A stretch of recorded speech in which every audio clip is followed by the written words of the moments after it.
right, Domonique Foxworth is here, longtime NFL player, host of the Domonique Foxworth Show with Charlie Kravitz.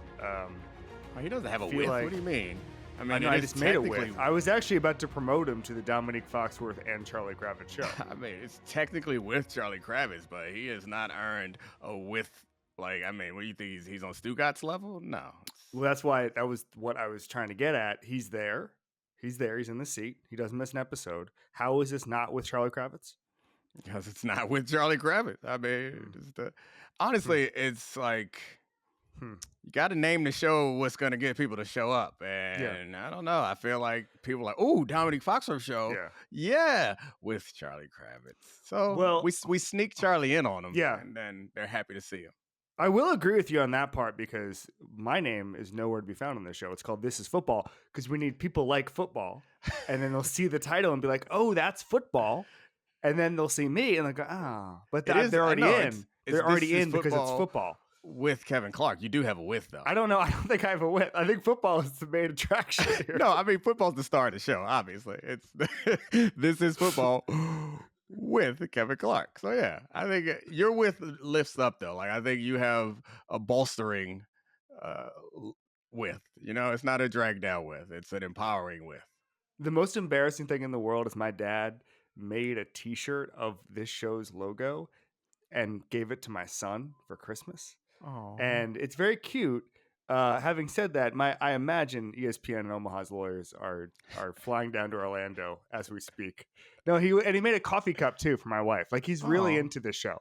Oh. He's really into the show. He's the number one fan. Do the best of my ability to keep people, my family, and personal friends away from my show. I try. Yeah, I try. Well, all right, let's talk about football. I do not try to keep you away from the show because you, I think, will be attending the live show that I'm having on Wednesday. That's what we wanted to talk about. All right, January so where 15th. is it? It's in New York City. It's at the Whitby Hotel and Theater in New York City, 56th Street, something like that. Okay, I'm going to have to pay congestion pricing. Can you give me the $9 back? I got you, buddy. Whatever you need. Okay, thank you. We might press you into action, though. You might have to talk some. I would love nothing more. I did it last year at the Super Bowl, and now you got your own thing in New York City, a bigger venue. We got Jeff Saturday coming on. We got Dan Graziano coming on. Yeah. I don't know the Whitby, but that sounds like a cool venue. What else do people need to know? Where can we get tickets? I guess is my so question. The link is not easy enough for me to just say, so I tweeted out the link, so you can go to @Foxworth24 on X, and you can click that link there. I'm sure I'll put it on Instagram also. I'm sure Kevin will help me promote it if you follow I already him. did. Oh, you did? But what I asked, and this is real, you said that you can get tickets for a meet and greet, and I asked if I could pay a surcharge to not meet and greet you.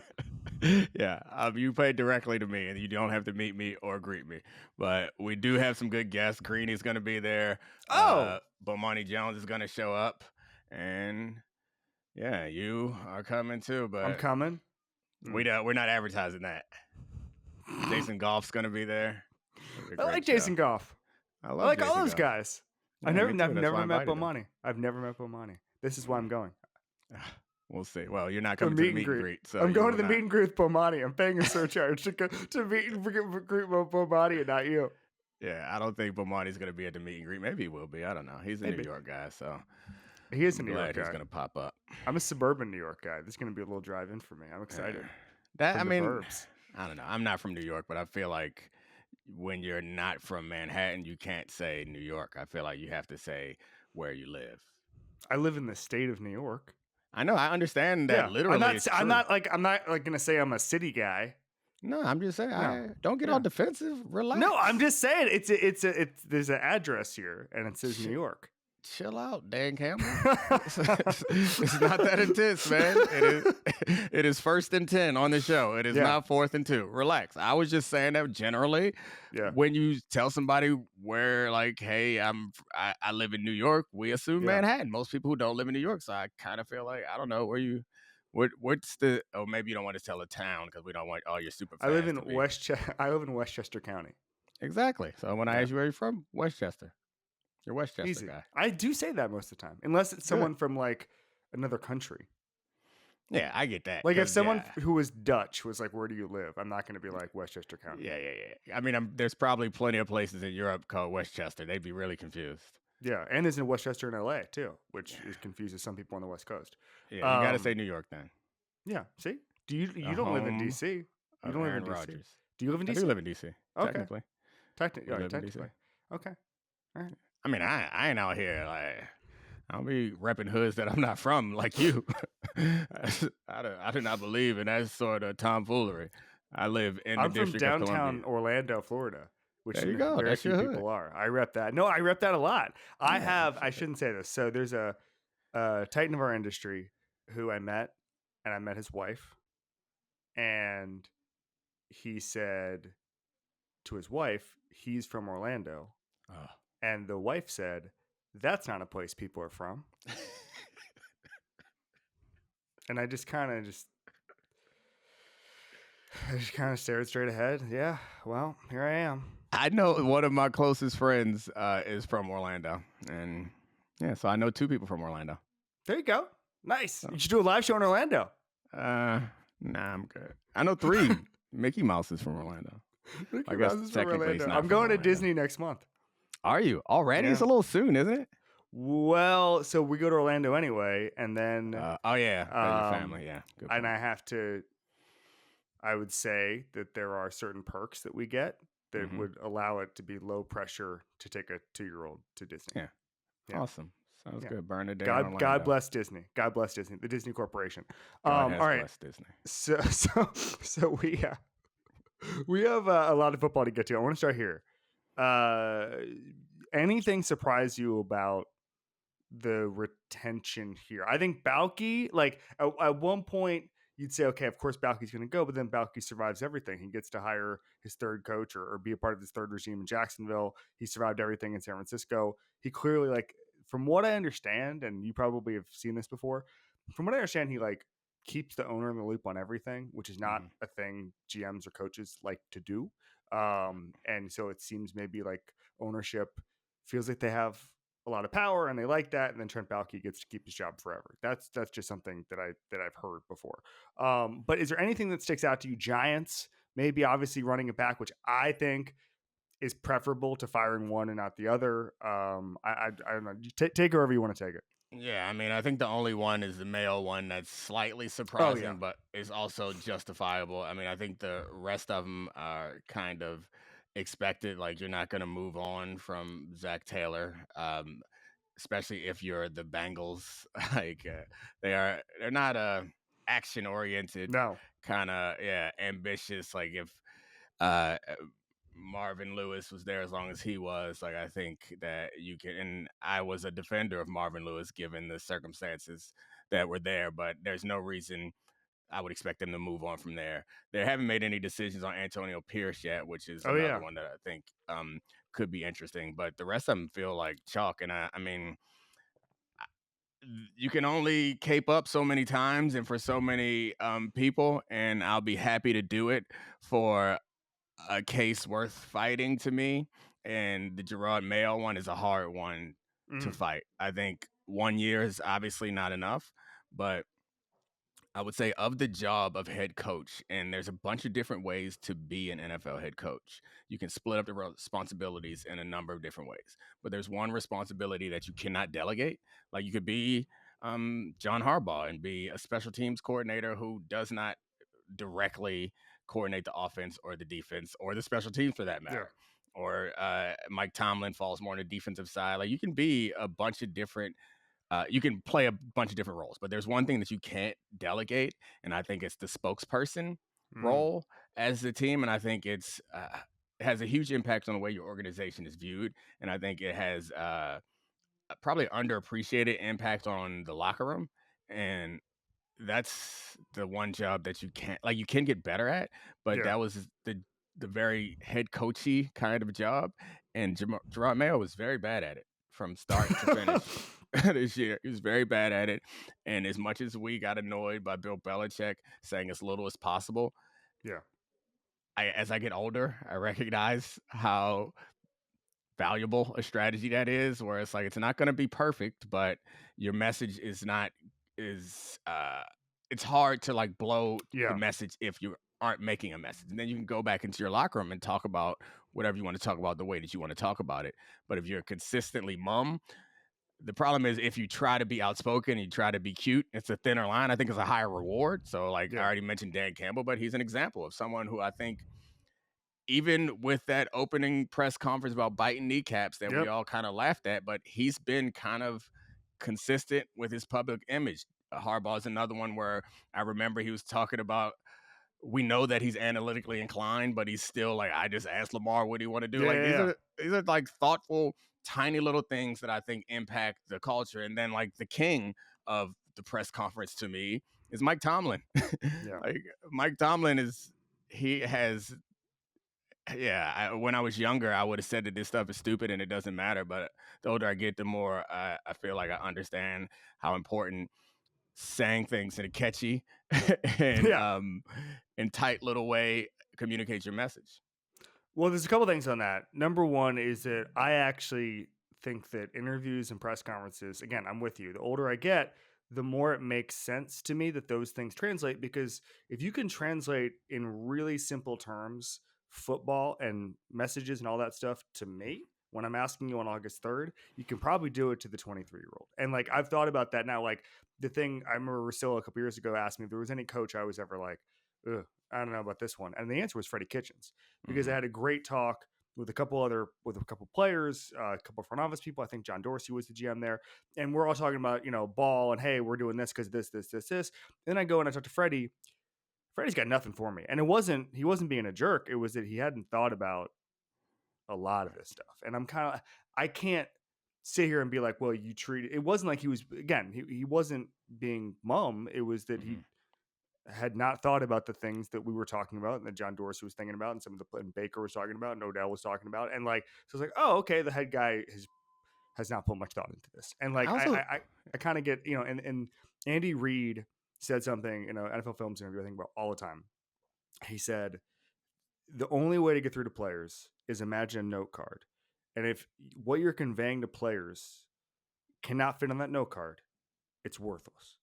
And I kind of think that the older I get, the more I realize, like, just give them the note card like Andy Reid does and get out.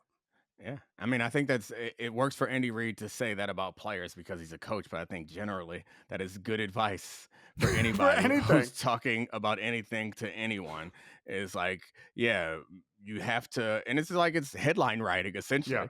Is like you have to pull them in. And I think maybe this is another impact of social media, but generally, and I talk about culture a lot. I find it incredibly interesting building a culture on a team. And I think to be specific about what I define as culture, it's like a team's accepted behaviors and practices and processes. These are things that are accepted. On different teams, different things were expected and appreciated and allowed and accepted. And I think it comes from obviously setting that and living it. When you get an opportunity to make a decision or an opportunity to speak, you have to be consistent with what it is that you say your culture is, and you have to, and that'll permeate the team.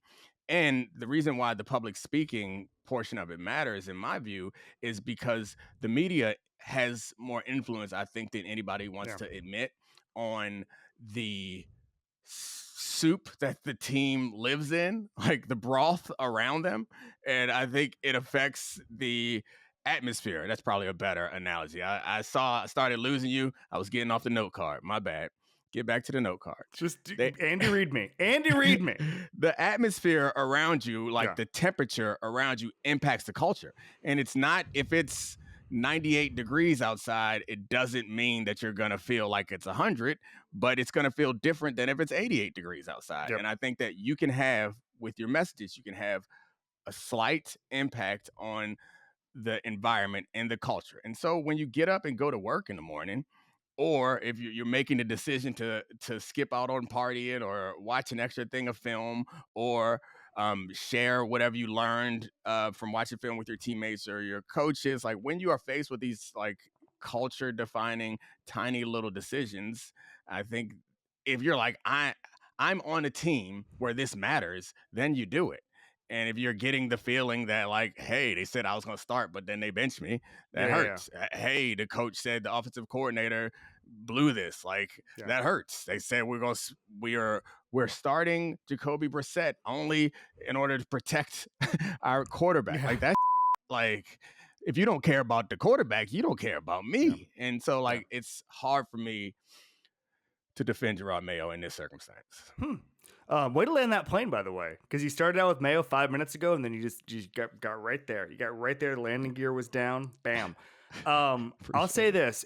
I think a lot of times. Were you nervous in the flight? At any point in that flight, you felt some turbulence, and you were like, a little I don't bit. know, we're going to land this joint. A little bit.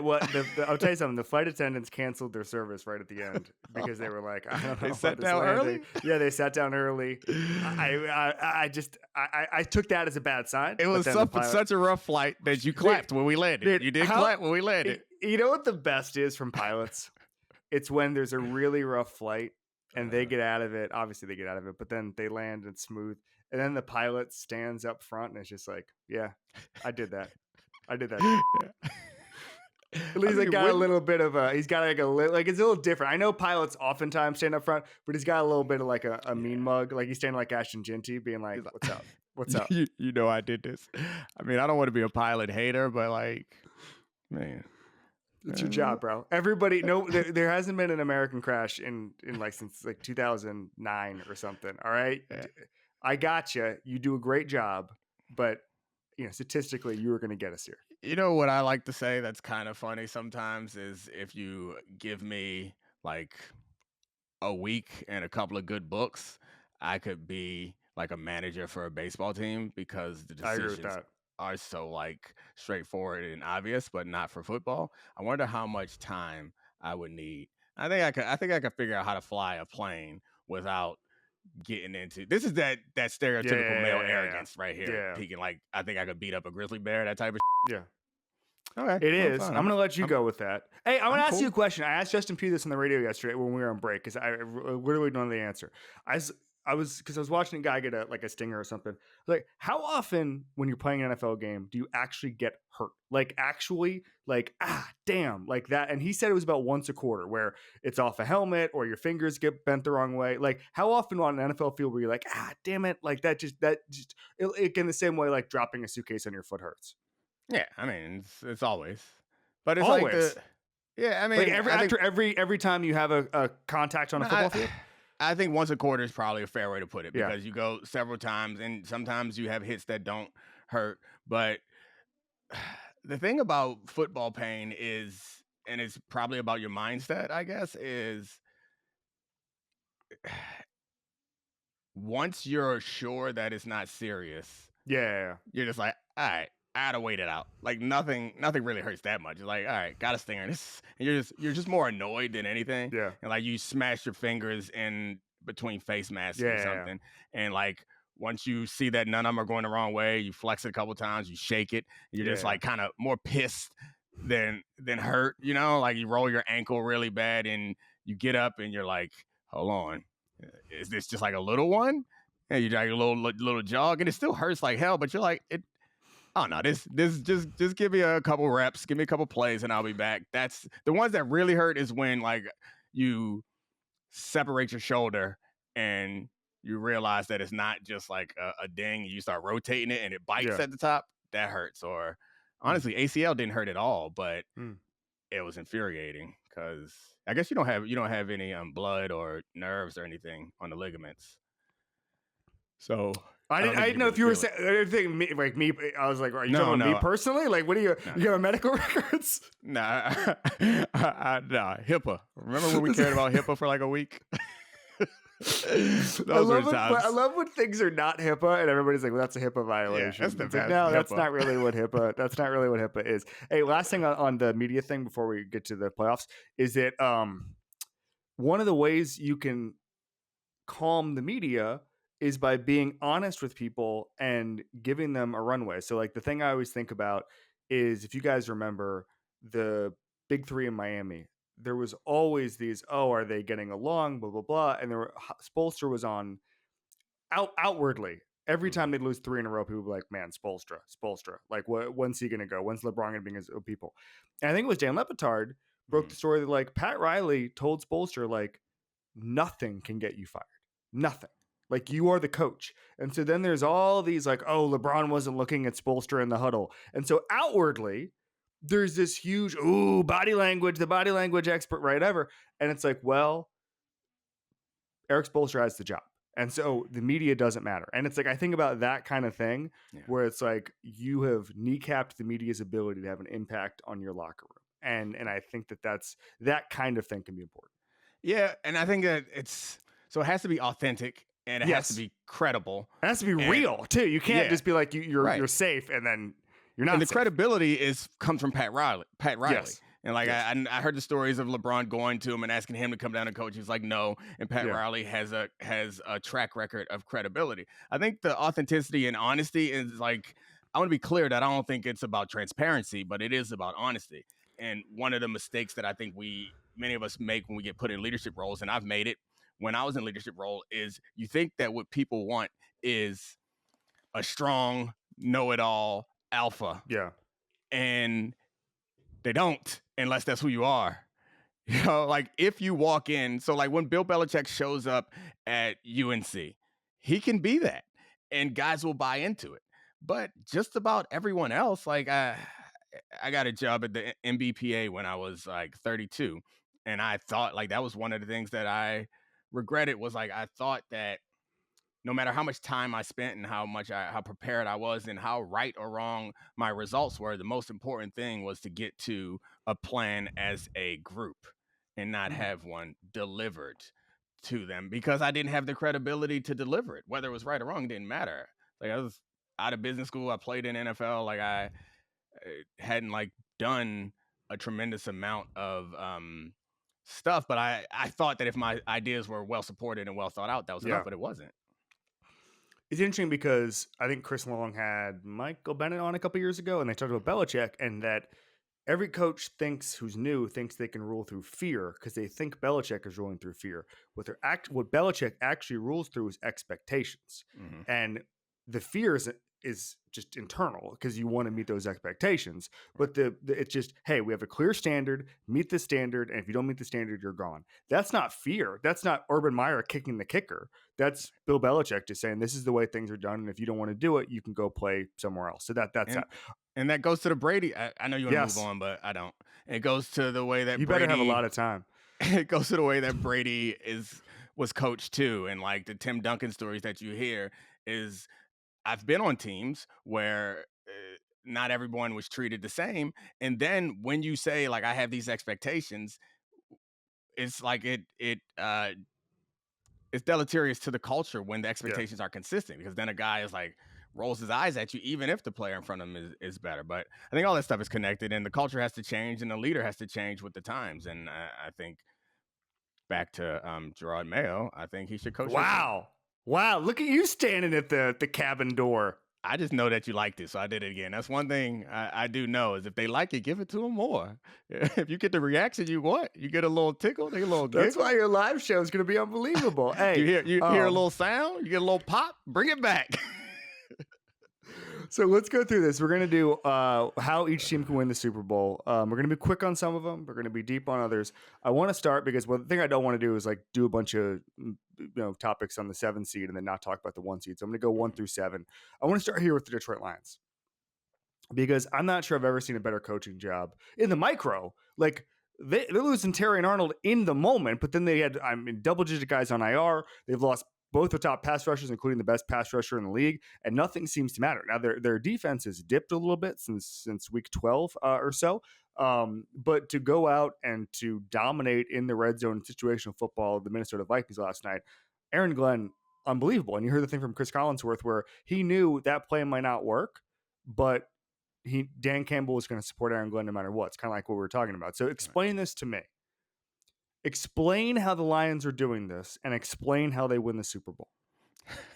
So that result was one of the more surprising of the season, most impressive of the season. Not that they won, but they won because of their defense. Like their offense came around in the second half when they started passing on first down and shortening their routes and stuff. But the defense kept them in it and made all the important plays through the course of that game. That's shocking given that they don't have anybody left. And so there's a few things that I would say is you can decide to change your style of play. And I think the Eagles are a great example of that they can play defense in a bunch of different styles. Mm-hmm. But most of the time, the best thing to do is do what you know and do what you're good at. So I wouldn't suggest, although if you're weak at corner, I would love to be a cover 2 team. But you know what you need to be if you're a cover 2 team or a cover 3 team? You need to be dominant along the front 4. They don't have that either. So I believe that the decision that Aaron Glenn made, which is a smart decision when you have a team that's outmatched talent-wise, is I want to play a volatile game. It's like I want to be incredibly aggressive. Either you're going to get a big play or we're going to get a big play. I don't want to line up across from you and think that we're going to outplay you, because we're not going to outplay you. It just so happened that the opportunities were there for the Vikings to make the play, but the Vikings didn't make those plays, and it felt like the Lions did every single time. So, and they also doubled Jefferson a bunch. A lot of those zero coverages were zero in a way. They were covered zero, but they were only covered zero because the free safety came out to help and double Justin Jefferson. But I thought it was a masterful coaching job, and it speaks to the preparation of that team. I think they recognized that the expectations were what they were, and they had the freedom to feel like, you know what, this is what we're doing, and we're not going to blame anybody, we're not going to hold anybody. Only thing we care about is that you do your responsibilities well and you do them hard. How much does belief matter? Like, I don't mean to, I'm not trying to be flippant or anything, but like, if Dan Campbell and Aaron Glenn are like, I believe in you guys, let's go play a bunch of man, I know that you're our 8th cornerbacks, let's do this, let's be jacked Ted Lasso. Like, how much does that actually matter in a football locker room? I think that the belief has to come with a story, and a story and a strategy. It's like, don't walk in there and blow smoke up my and be like, hey, they don't know you. You're going to go out there and play man coverage against Justin Jefferson with no help. I know you got this. And then I'm going to nod and smile and say that, and they're going to say, you all right, you believe? And I'm going to say, yeah, too, because what the hell am I going to say to that question? And then I actually am like, oh, but I don't think that's what they did. I think what they did is like, look, this is what they do, and this is why you're not going to have any trouble. This is what I'm going to do to make sure that you're safe. Okay, I'm going to be honest with you. On these situations, I'm putting it on your back. If they get a play, hey, they get a play. We're going to do it again. We understand that this is the situation where they might be able to get a play. But what I want you to know is we put this plan together because we know this plan can work, and if we execute it. That feels a lot different than someone saying, hey, I believe in you. Go get it. And it feels a lot different than if someone is like, hey, we got an issue this week, so we're going to completely change our defense and do everything entirely differently. It's like, no, we do what we do. We're the best team in the NFC for a couple years in a row. Well, I guess the 49ers could argue they were better, but we're one of the best teams in NFC for a reason.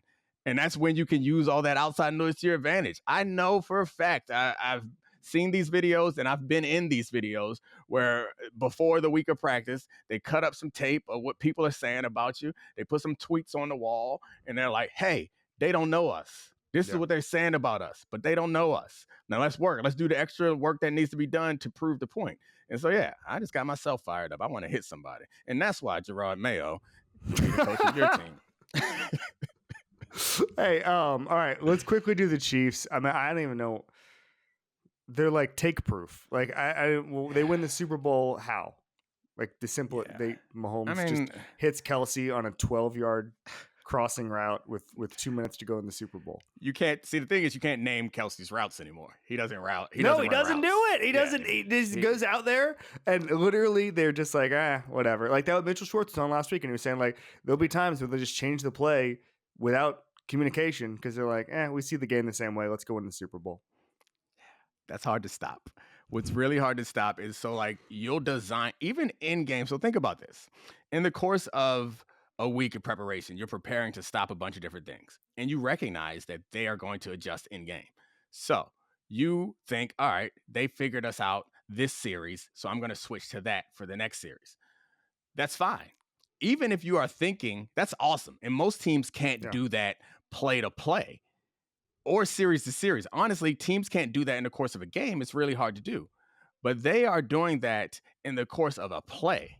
Yeah. Where Kelsey is like, oh, that's not open. That means this is open. In the course of a play, it's impossible to adjust to that sort of stuff. So I have been one of the talking heads that if the Chiefs did those motivational type videos, I've been one of the talking heads that they could have clipped to say that I was hating on them, because I was watching them play, and these games were not like we're coasting. These were games where they were struggling.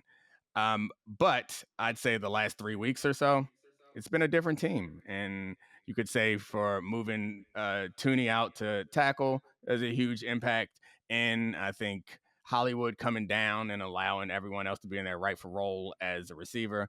And of course, Mahomes hurting his ankle. These are all the things that you need to win a Super Bowl.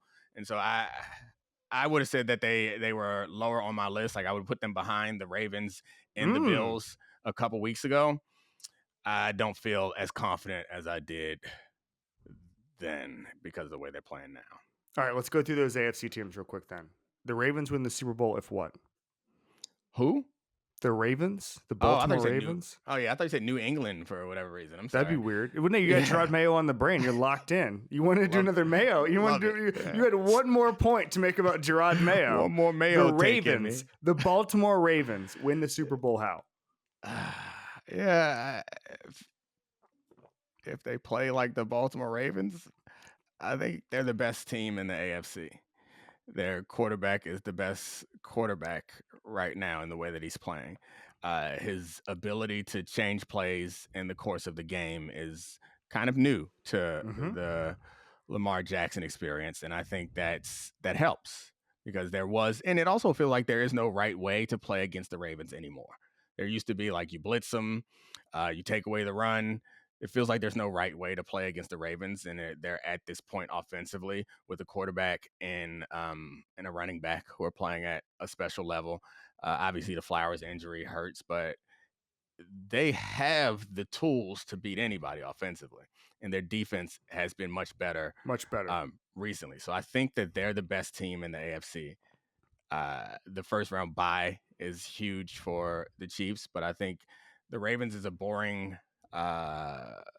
team to talk about in this way because I don't think they have to do anything special. No. It comes down to like the narrative stuff that we like is as long as Lamar doesn't have whatever playoff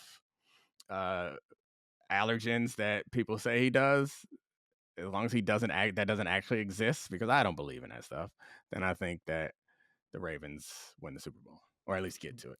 You don't believe. So Bill Walsh's definition of clutch is just executing exactly the same way as you would in September when everybody else starts to lose their head. You don't believe people play differently in January? Not really. Like, I think that you play against better teams. So like I can make what I consider to be logical arguments for why people's numbers are different at different times. I think it goes back to like the coaching stuff, the decisions that you would make in those situations. But what I have a hard time with is like the idea that someone is scared or more. Yeah, I don't think that. Yeah. Right. Yeah. So like I think that I guess that's my point is it's not something internal in Lamar that like clams up, it gets tight in the playoffs. The game slightly changed and maybe that creates a problem. But I think that he has now the tools that I was talking about in changing plays and he's been able to throw in every part of the field and he attacks deep downfield. He seems to run judiciously and I think he has the tools to beat everybody. So in the past, I didn't think he had all those tools. Their offense was much more remedial. Last year was the first year that he had this more grown-up offense with this level of flexibility. And it didn't work out last year, but I think that sample size is a little too small for me to feel like it's illustrative of Lamar being like mentally frail in some way. Yeah. Okay. One number on this is that since week 11, this is via Next Gen Stats, they have allowed the 5th fewest yards on explosive plays over 10 yards. That was not the case earlier in the season. And they've got, I think, the best scoring defense in the NFL since week 11. So like every problem that they've had, they're shoring up. And so I think they're really good, and it's hard for me to pick the top three in that division, or in that conference. We'll get to it. Real quick, they play the Steelers 8 p.m. on Saturday night. We just have to go through the exercise. Give me the scenario in which the Steelers win the Super Bowl. Steelers. Oh, is there an epidemic of some kind? Yeah. So, Yeah. That it's a flu that people in Pittsburgh are not. The Bane thing from the dark, it literally happens, and somehow that leads to a number of scenarios. It had to happen in like 6 different stadiums, probably. Yeah, I mean, TJ Watt has to be incredible. I mean, it's a defensive. He has not been. Yeah, it's a defensive. It's a defensive run. It's the Giants. Their front four. It's like it's a run like that. But I just haven't seen any evidence in that. And all right. Pickett's gonna have to catch the football. Yeah, exactly right. Quickly, Houston and Chargers. We'll start with Houston. I mean, nothing going there. Yeah, Chargers, anything? No. They're a couple years away. They're a couple years away, though. Yeah, no, they're ahead of schedule. I think for them. Both of these teams. I think the narrative on this is somehow the Chargers have pulled ahead of Houston in kind of the 2027 power rankings. I think they'll both figure it out by then. I think these are 2 elite teams on the rise. Yeah, I mean, Houston's defense, I think, is. I guess both of these teams are defensive centric. If it's going to work for them in any way, their defense is going to have to carry them. I really wanted to. First of all, the Texans defense can't tackle. They'll shore that up. I really wanted to. I was going through the stats. CJ Stroud is really struggling against 2 high safeties, and I thought about really bringing that up just to get you really mad, but I decided not to. I decided to move on and not bring up the. It was the dumbest storyline ever in sports for a stretch. That the second coverage ever created was debilitating all of our great quarterbacks. All right, I assume we don't have to do Denver. You don't see a path there. Nah, Chief. Jerseys are beautiful though. Jerseys are beautiful. They're such a good aesthetic team. I like that. I like everything about the Broncos. I really do. I really do. Like I think being a Broncos fan would be cool. Yeah. Living in Colorado. Oh, outstanding. Oh, well, I mean, you don't have to live in Colorado. Like there's really nothing around North Denver. All of the states around Denver are Broncos fans because there's not a big city within hundreds of miles, I think. The Giants, I live in New York, as you know. Oh, New York City. And I was going to get Giants season tickets if Cam Ward went to the Giants, and now he'll probably go to Tennessee. So crisis averted. I don't like the idea of Giants season tickets or Jets season tickets. Sounds good in theory, but then you watch a game on like December 15th and nobody's there, and you're just like, I think there's a reason. There's a wisdom of the crowds thing here. Yeah, I don't get the theory where it sounds good, honestly. So it sounds good in October. Nope. Take my son to a game. I mean, you don't have to have season tickets to take him to a game. Buying season tickets is such a commitment to a team that you know stinks. Well, if they got Cam Ward, that wouldn't be the case anymore. Cam Ward's amazing, dude. He's amazing. I don't want to do this. We could do Cam Ward for like 30 more minutes. All right. So Denver plays Buffalo 1 p.m. on Sunday. Buffalo does have a path to the Super Bowl. Lay it out for me. Yeah, I mean, it's Josh Allen in that running attack and offensive line, I think, being what they've been for much of this season. And it's Von Miller getting a ton of sacks. And I think it's scoring early so that they're not so the other team can't run the ball against them. I think they're going to need their offense to eliminate the rushing attack because I don't think that they can eliminate the rushing attack with their defense. So yeah, they have some weaknesses on defense, but they always overachieve. So it's very possible that they can have success and get it done this year. As you said, they've problems stopping the run, but I think they can win a shootout with any team in football. Yeah, that's for sure. That's it. They've scored 30 points in 12 straight games, and the only teams to do that are like the 2013 Broncos, 2007 Patriots, I think 2011 Patriots too. Like they're historically good at scoring, and when you have that and your defense is in a disaster, and theirs isn't, you can win the Super Bowl pretty easily. All right, Green Bay. Anything? Yeah, it's hard given it's the way so hard. I want to do it because I picked them preseason, and it's Yeah. I mean, it's going to require Jordan Love to play like he did against the Cowboys every single week. I think their defense, I thought, was better than it actually is right now. And I think the stats are not always honest about a team. You have favorable matchups and situations. But, yeah, I don't really see I don't see a great path for for them to get it done. They've struggled against the teams that they're going to have to beat. It's just not going to work. 0-5 against teams that won 12 games, something like that. Like and specifically the teams that they're going to have to beat. Yeah, it's like specifically the Eagles, the Vikings, and the Lions. Like you're going to have to beat a couple of them, I think. I just thought their defense was so athletic, and they got a new DC. I thought they'd take a step, and it just hasn't happened yet. Yeah. Oh well, happens. Jeff Hafley. Oh, it happens. Eagles. I gotta tell you, I keep trying to talk myself out of this Eagles team because of Sirianni, and I keep looking at this roster. I keep looking at the tape, and they play hard. Cooper DeJean is like one of the best corners in football statistically already. We know what Jalen Carter is. They've got blue chip players everywhere. They got Vic Fangio doing the defense. The offense seems to be taking care of itself. As long as Jalen Hurts has no lingering effects from the concussion, I'm having a hard time talking myself into anybody from the NFC that's not the Eagles. Yeah, Quinyon Mitchell's awesome also. Yeah. I mean, you guys can have a little bit of cornerback because quarterback is kind of, it's a good trade. Is that the trade? It feels like it. It feels like it. Got swindled there. We gave you a couple cornerbacks. And we got Mahomes, Lamar. I mean, it's pretty good. Top 2 quarterbacks in the draft.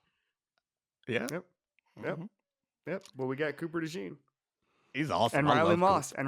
Yeah, I said a couple. Riley had a rough one against the Bengals too. But anyway, yeah, I think they're awesome. That team, yeah, I'm with you. It's hard to talk yourself out of it. I think you can point out some of the shortcomings that the quarterback has with passing the ball, but it's hard to imagine. The thing that they do offensively that is so interesting to me is it's the strategy that you would run if you had a high school football team that's more talented. Everyone is like, we're not going to overcomplicate this. Yeah. We're going to run this at you. And if by chance you can stop us, it's because you've overcommitted. And we're going to throw it over the top. Like they don't do anything too confusing. It's like zone read and big plays. So yeah, the concussion stuff is concerning. He's still, I assume he'll be out of protocol soon. But if you have to take the tush push out of the game plan, if you have to take the quarterback run out of the game plan, it changes this team. And if he gets hit and he gets knocked out of the game, of course, it changes the team. But the thing I love most about this team is their defense and how versatile and flexible they are. They can implement just about any game plan. They have the skill to play just about any kind of way, and they've done that through the course of this year. Are they your NFC pick right now? Yeah, I think so. Me too. I feel bad. I feel bad about Detroit. Yeah. I feel so bad about Detroit because if they had Aiden Hutchinson and Lee McNeil still, they would have won the Super Bowl. Right. If they had them in this, that's the thing. Is like if those guys were healthy and Carlton Davis, and the result of this game was what the result was, then I'd be like, I would have picked them to win the game against the Vikings, and I'd be like, oh, cakewalk to the Super Bowl. But I the would fact have bet matter, the rest of the remaining money owed to my house on the ESPN bet if they had those guys still. Yeah, but I mean, because they played as well as if they had those guys on defense. But I have to imagine that at some point they pay for it. They can't play. I guess 2 weeks is enough to get to the game, but it's tough. It's sad. Washington or Tampa Bay? Anything? I mean, I can see Washington's still a year away. We've already talked about the weaknesses that they have. Jaden Daniels is really good. I was wrong about Dan Quinn. I was wrong about Cliff Kingsbury. And I also was wrong about Tampa Bay. Like every year, I keep saying, well, when is the real NFC South champion going to come? I joke like I treat Tampa Bay like a substitute teacher. And they keep winning the damn division. And Baker Mayfield keeps. I'm a big Baker guy, but I didn't think he was going to be like this good. I don't see a path to the NFC title, but I do see two teams that I don't know might do something. Might win a game they're not supposed to. Congrats to them for playing each other. That's nice. Yeah, it's gonna be fun. It's like a bowl game. It's gonna be a big celebration. They'll have a good time. Like I guess I'm in DC as we've discussed. It's already a win here. So like anything else is icing at this point. You found a quarterback who's obviously so good that he made the things that you said about Quinn and Kingsbury, he made them seem wrong, even though they're still right. He's just really good. Yeah, that's right. Yeah. So yeah, I think Tampa probably expects to win. So, but going any further. It's an interesting thing because when you're in the locker room, you convince yourself of all types of things. But on the outside, you're like, I don't think either of these teams have a real chance. What is the game for you in your career where you just knew you had no chance? And like, is it a delicate dance? Because it's like these guys hyped up in the locker room. We're like, we're gonna do this thing, and you're like, oh, I don't know, man. I mean, I can go back to college. Like in the league, you don't ever really feel like that, or at least I don't remember ever really feeling like. I know I felt like it's tough. I felt like we had some bad game plans before, but I never really felt like we weren't gonna win. You know, you always kind of convince yourself. And I had the good fortune. I think when I got traded to the Falcons, and it was Matt Ryan's first year, that was the first time when I entered a season and was like, oh, we ended up, I think, winning 12 games and making it to the playoffs and losing to the Cardinals. But every other year, I kind of expected to be good and was surprised if we weren't. Like, I played for the Broncos and the Ravens, and we were always kind of good, and the Falcons that one year. So you're a winner. What can you say? Yeah, it's all me. It's why the Ravens won the Super Bowl the year after I retired. You're the you stirred the drink. Yeah. You've laid the foundation, I would say. Yeah, I think that's what a lot of people say. I think I heard that from the podium. I think that's what Harbaugh and Ed Reed were talking about. They were like, "Thank you, Dominique Foxworth." Foundation. Minnesota at the LA Rams, ESPN, 8 p.m. Monday night. I got to be honest with you. I could not believe, like, Sam Darnold sailing passes is one thing. It felt like Minnesota didn't adjust well enough when it turned out that Detroit's blitzes were getting home. Like, it felt like they were like, Darnold's gonna have all day to pass. We'll have all these slow developing plays. And then when they started to get home, they were like, we'll just keep calling the same plays. And I understand sticking to the plan or whatever, not panicking. But I don't know. I came away just extremely unimpressed with Minnesota yesterday. I mean, maybe I'm overstating it. No, I think you're right to be unimpressed with them. Hindsight, obviously, they should have done something different. I think the Lions threw a lot shorter passes yesterday than they have through the course of much of this season because they had to. I don't want to be hypocritical. One thing that I like to say about teams that are blitzing is you have to hit them for a big play. Mm-hmm. Because there's no real deterrent from them blitzing again.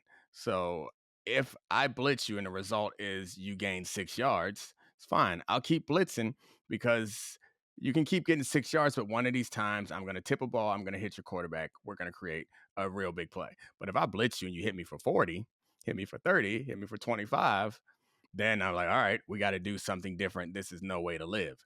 And that's what I would argue that because I think Kevin O'Connell is a smart coach. Yes. That's what I argue was like the reason why is because they did have the bodies to protect. They weren't doing overload blitzes. Like they had the body to protect. I think the games and twists up front were confusing their front some, but they had the body to protect, and you have Justin Jefferson. So I get why they want to stick to it. And the fact of the matter is if they hit some of those overthrows, this game is different. Yeah. This game is different. And it didn't work out that way. It doesn't mean that it speaks to the credibility that I think O'Connell has. Is I'm more likely to give him that benefit of the doubt than another coach who I haven't seen have as much success as he's had. Anything with the Rams? I mean, they beat the Vikings earlier in the season, and the Vikings are coming off a game against the Lions. Doesn't everybody lose the week after they play the Lions because they're so beat up? Isn't the Lions flu? Yeah, the Lions hangover, right? Yeah. Is that still going? I don't know. Caitlin Kaler came on this show and said it was like, it's not true, but there's like a bunch of teams, like the Cowboys from a couple years ago, where it was also true of. So it's probably just an anomaly. Yeah, no, I think it's hard to make that connection that you are so beat up that you can't win the next week. But I think the Rams have the fact that they have beaten the Vikings already to hang their hat on. I have 2 questions and I'll get you out of here. Number 1, was there a team that hit you so hard or played so physical that you felt it the next week? Yes, every team. The hardest I ever was hit in an NFL game was by Eddie Royal. It was the year I got traded to the Falcons, and I appreciate Eddie for hitting me in the chest and not in the head because it was still legal back then. But yes, Eddie Royal's a smaller slot receiver type, so you guys might be surprised by this. But he was on the Broncos, the team that I got traded from. So I knew him, I liked him, and I guess he liked me because he decided to hit me in the chest and not in the head. So anyway, Jay Cutler rolls left. I'm the left corner. Jay Cutler rolls right from the quarterback's perspective. Jay Cutler rolls left. And starts to scramble that way. So I go that way. Then he breaks back across the field. And Eddie was there waiting and hit me in the chest. And to your point about things hurting, that hurt. I got up. I was coughing blood, spitting blood. And I wanted to go to the sideline. But it's contract year, baby. Kept spitting until it was clear. And then finished the game. You know, Eddie Royal works for the ACC Network now. He's a colleague. Oh, yeah, I know. He's a valued colleague. Oh, yeah, I know. And he made you spit blood. He did. How many ESPN colleagues made you spit blood? Me, Eddie Royal, Kravitz, Greeny. It's a long list. It's a long list. I still appreciate that Eddie hit me in the chest and not in the brain. I wrote this down because I've been meaning to ask you this, and I just want you to tell a story. So, or you don't have to if you don't have a story, whatever.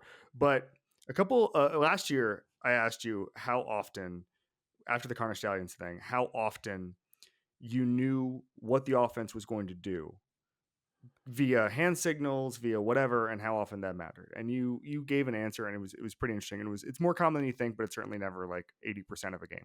You never have a team's full signals figured out. But you said you knew exactly what Calvin Johnson was going to do on every play, and it didn't matter. Can you take me through that and why it didn't matter? I don't know.